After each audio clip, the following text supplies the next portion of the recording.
Certa vez fazendo uma reportagem, eu trabalhava na imprensa escrita, sobre pesquisa. Eu fui entrevistar vários especialistas em pesquisa, e um deles, um dos maiores estudiosos em pesquisa do Brasil, é o Antônio Lavareda. Antônio Lavareda, que foi colunista nosso e tal. Antônio Lavareda, ele disse certa vez sobre pesquisa, eu perguntando para ele, a seguinte frase: as pessoas sempre terão opinião sobre tudo, até sobre física quântica, ou se os aliados erraram ao desembarcar na Normandia. Cabe aos institutos submeter à sociedade temas em que ouvir as pessoas faça sentido. Do contrário, saímos da ciência e entramos no mundo das curiosidades. E, de fato, tem muita pesquisa que é feita em que as pessoas são desafiadas a ter opinião sobre a campanha de vacinação do governo está sendo eficiente. Não sei o que quer dizer isso. As pessoas não sabem exatamente o que quer dizer. O programa A ou B atingiu o seu objetivo? Difícil para alguém saber. Digamos que ela não faça parte do programa. Pode responder que não. Digamos que ela faça parte do programa e ela pode responder que sim. E ela faz parte de um programa ruim ou ela não faz parte de um programa bom. É complicado.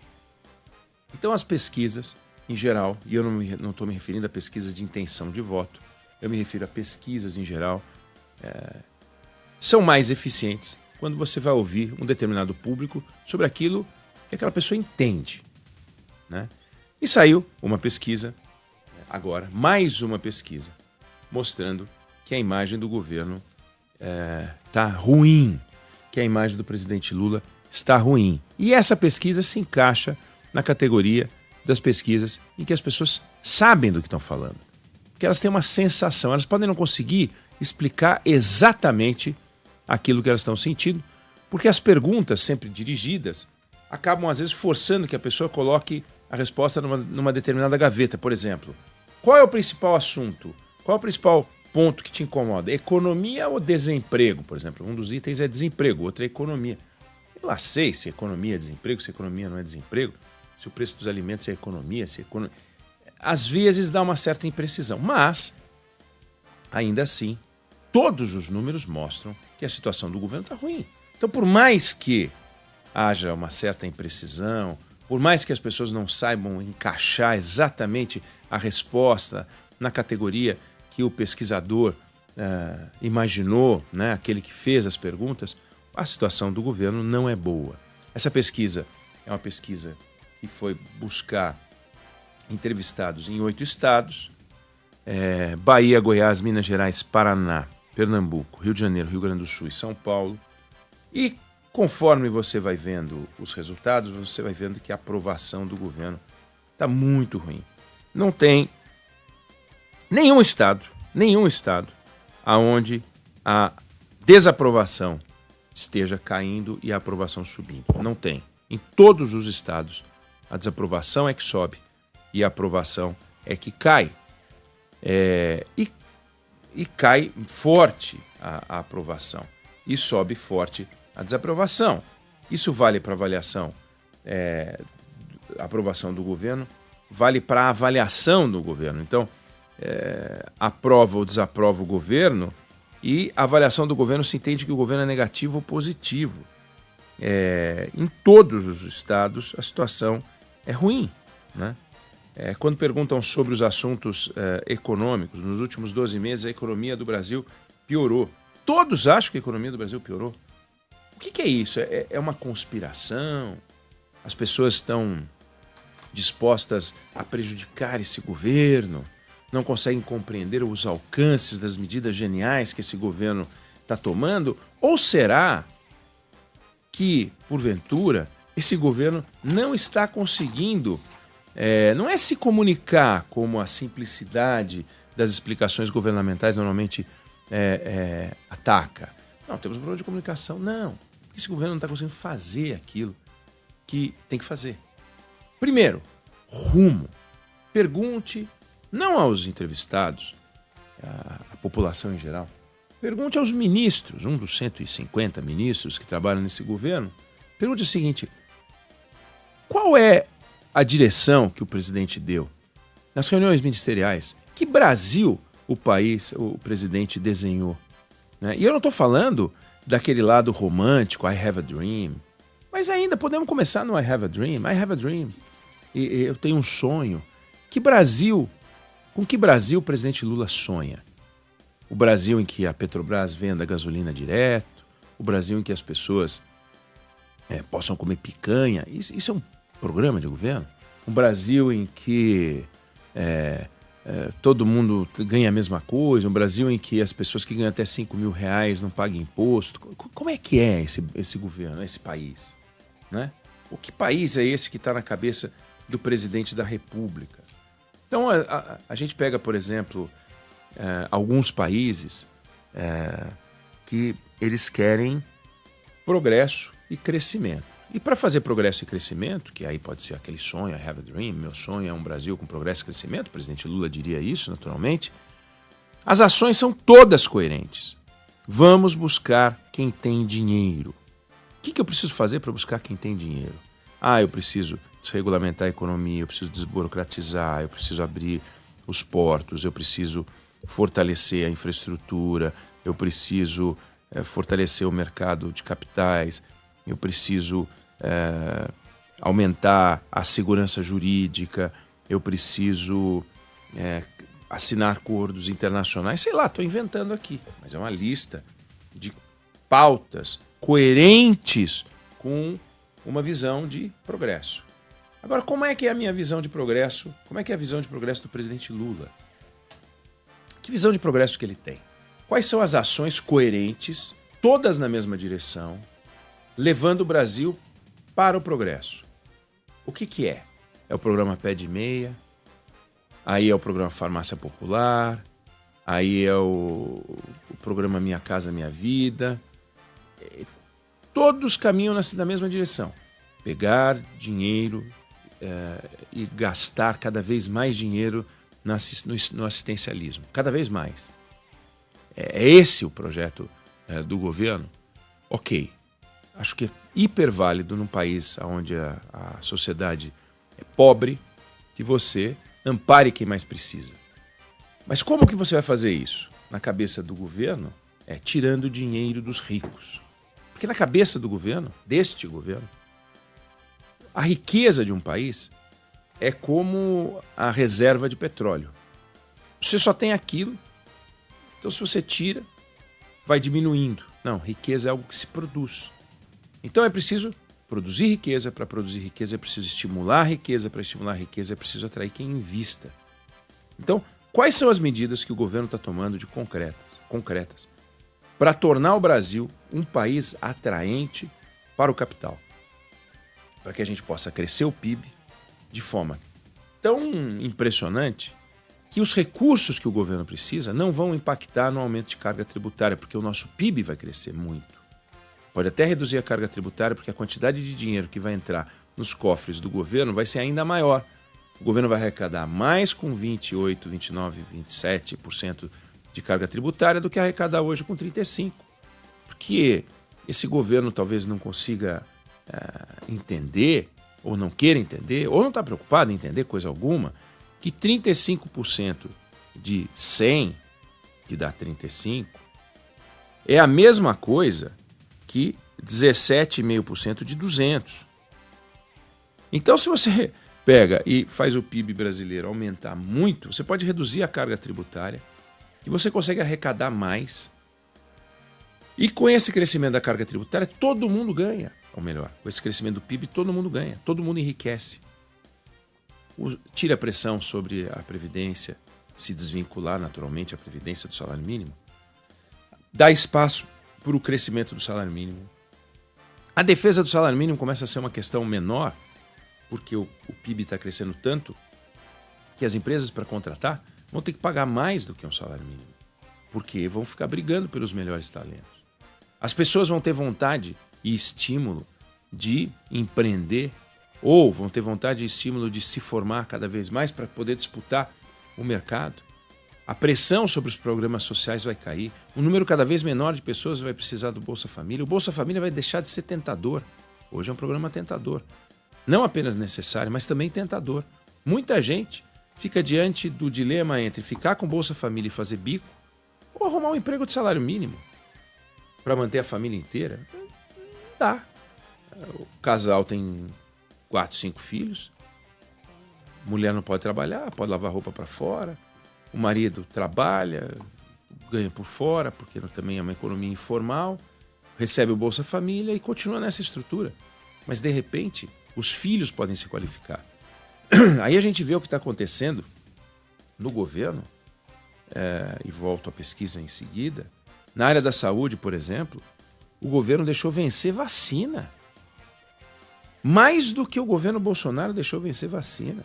A meta de imunização foi atingida em só 3 das 19 vacinas do calendário infantil. E ainda assim, o presidente Lula esperou um tempão para montar uma reforma ministerial, sei lá que nome isso tem, para daí então trocar a ministra Nízia, que agora foi trocada pelo Padilha. Na área de educação, nós temos problemas conhecidos, e também a gente não tem avanços. Aí quando você vai ver a pesquisa, as pessoas colocam violência em primeiro lugar e saúde em segundo lugar. Em Goiás, saúde está em primeiro lugar como preocupação. Não é a pobreza que as pessoas apontam, não é infraestrutura, não é corrupção, não é economia, é saúde e violência. O que o governo está fazendo de concreto a não ser enrolar a sociedade? Por exemplo, no caso da violência. Está deixando o pau cantar.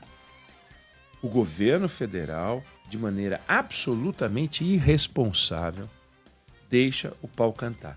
E na única tentativa de coordenar alguma coisa, tentou intervir nos estados, dando diretrizes, dando ordem para os governadores, como se fossem petizes, moleques, garotas, garotos, que precisam de um paizão dizendo para onde eles têm que ir. E o paizão é quem? Ricardo Lewandowski. Ricardo Lewandowski, que não entende nem de airsoft e vai dar orientação sobre como é que se deve trabalhar com a segurança pública no país. Então, o governo não sabe para onde a gente está indo, não sabe para onde a gente deveria ir e não tem a menor ideia de, mesmo sem saber para onde ir, nem sem saber para onde está indo, não tem a menor ideia de como conduzir os programas aleatórios que está tocando, que estão dando chabu. O Pé de Meia está dando chabu. O Pé de Meia está dando problema com o Tribunal de Contas da União. Que inventaram um programa com uma contabilidade paralela ali, tem que botar dentro do orçamento, agora precisa fazer um projeto para botar dentro do orçamento, tem que aprovar no Congresso Nacional, mas lançaram, não vai dar, lança o Pé de Meia.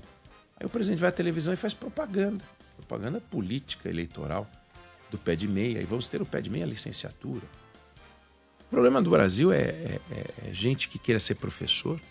Vai ver quantas pessoas estudam pedagogia e licenciatura hoje no Brasil e como elas estudam.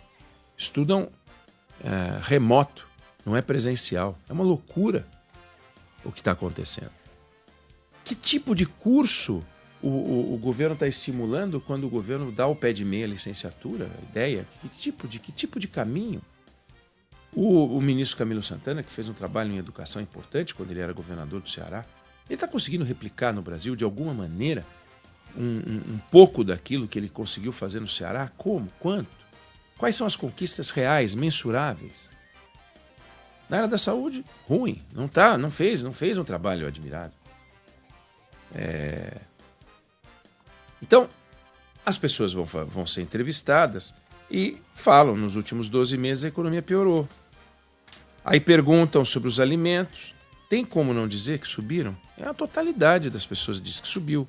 Perguntam se está mais fácil arrumar emprego ou se está mais difícil arrumar emprego. Está mais difícil arrumar emprego. Perguntam se o Brasil está indo na direção certa ou está indo na direção errada. Nos 8 estados, as pessoas dizem que está indo na direção errada. Isso não quer dizer nada. E quando as pessoas dizem que o Brasil está indo na direção errada, não é que elas são estrategistas e conhecem o planeta. Não é isso. Elas sentem que o Brasil não está em boas mãos. E isso não quer dizer que elas queiram trocar o presidente Lula por outro candidato em 2026, ainda que a pesquisa tenha um pedaço que fale das eleições em 2026, mas é o menos importante, porque ninguém tem compromisso com essa resposta. Em 2026, sei lá o que vai acontecer, se eu vou votar no Lula, se eu vou votar no Tarcísio, se eu vou votar no Ratinho Júnior, Gustavo Lima. Não interessa, porque não importa quem está mais bem posicionado neste momento. Os políticos podem falar muito sobre isso, mas agora mesmo não quer dizer muita coisa. Não quer dizer muita coisa. Existem vários casos, mas vários casos de antecipação. Por exemplo, na largada da corrida de 1994, Lula estava na frente. Começo de 1994. Lembre-se, quem ganhou a eleição em 1994? Fernando Henrique Cardoso. Quem ganhou a eleição em 1998? Fernando Henrique Cardoso. Nessas duas eleições, a gente não teve nem final. Não teve segundo turno. Foi pontos corridos. O presidente da República, aliás, o ministro da Fazenda, Fernando Henrique Cardoso, fez o real. As cédulas de real que circulavam na economia tinham a assinatura dele, imagina. A cédula tinha a assinatura do candidato a presidente. Não estou dizendo que as pessoas olhavam para a assinatura dele, mas olha o grau de poder que tinha. Ele estabilizou a economia, combateu e venceu a inflação. Naquele ano, no entanto, no começo de 94, ainda você não tinha o plano real, Lula estava na frente. A candidatura de Fernando Henrique Cardoso chegou a ser descrita como obra de ficção por alguns colunistas. Um em particular que usou a expressão obra de ficção.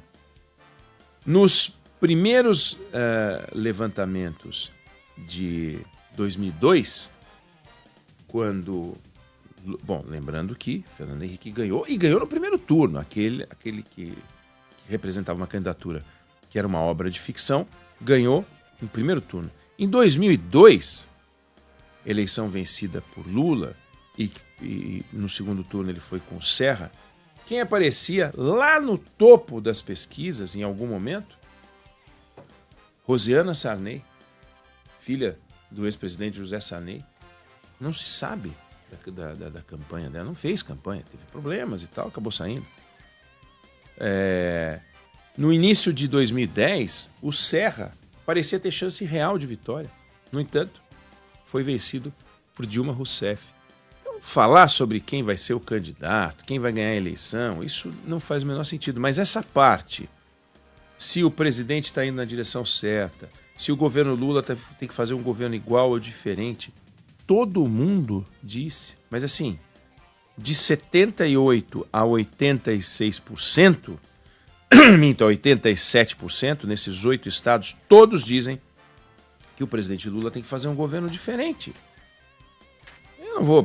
Tem aqui umas coisas que se o governo dá atenção ao Estado ou não dá. Essa é uma daquelas perguntas que eu coloco na categoria perguntar sobre física quântica, entendeu? Como é que a pessoa vai saber se o governo federal está dando atenção ao Estado ou não? Ah, não, mas vale a sensação? Não vale nada. É a pergunta que alguém inventou de fazer.